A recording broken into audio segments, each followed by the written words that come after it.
Alors les maladies inflammatoires chroniques intestinales, qu'on appelle MICI, correspondent à deux types de maladies, la maladie de Crohn et la rectocolite hémorragique. Ces maladies sont relativement fréquentes. On compte en France 3000 nouveaux cas par an et 300 000 cas en tout, ce qui représente beaucoup de patients et beaucoup d'années avec des patients puisque ce sont des maladies qui commencent lors de la troisième décennie, c'est-à-dire entre 20 et 30 ans. Alors ces maladies préoccupent beaucoup la communauté médicale parce qu'on ne connaît pas leur origine, parce que ce sont des maladies très complexes, qu'il faut intervenir des facteurs génétiques, des facteurs immunologiques, des facteurs environnementaux et bien sûr le microbiote intestinal.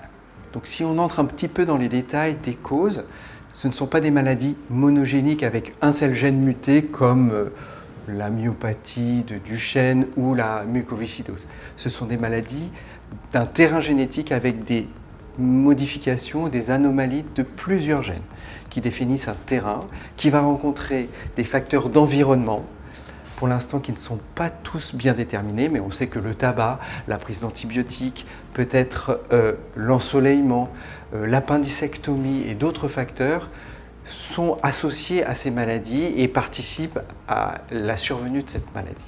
Il faut citer également des désordres immunologiques. On sait que chez ces patients, il y a des anomalies de leur immunité et qui sont associées, peut-être induites par un microbiote intestinal qui va être déséquilibré, on appelle ça la dysbiose intestinale.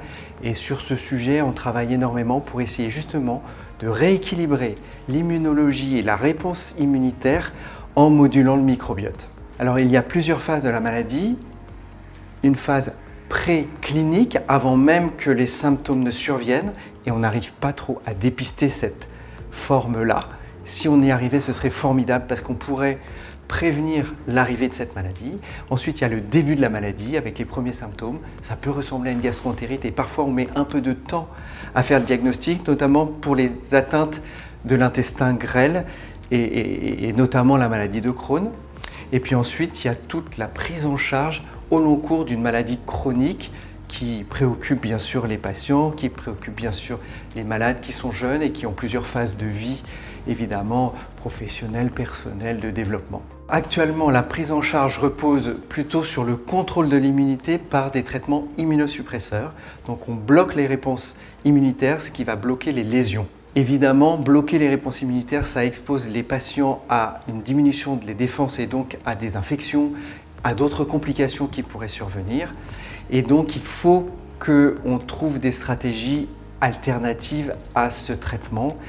Et c'est tout l'intérêt de travailler sur le microbiote intestinal comme on le fait à la PHP, puisque en essayant de moduler ce microbiote, on va pouvoir moduler les réponses intestinales, immunitaires, et moins exposer nos patients à ces risques d'infection, à ces risques de cancer. Voilà, c'est porteur de beaucoup d'avenir pour nos patients, beaucoup d'avenir pour la science en général. Et je crois que c'est le chemin à suivre dans ces maladies inflammatoires chroniques de l'intestin.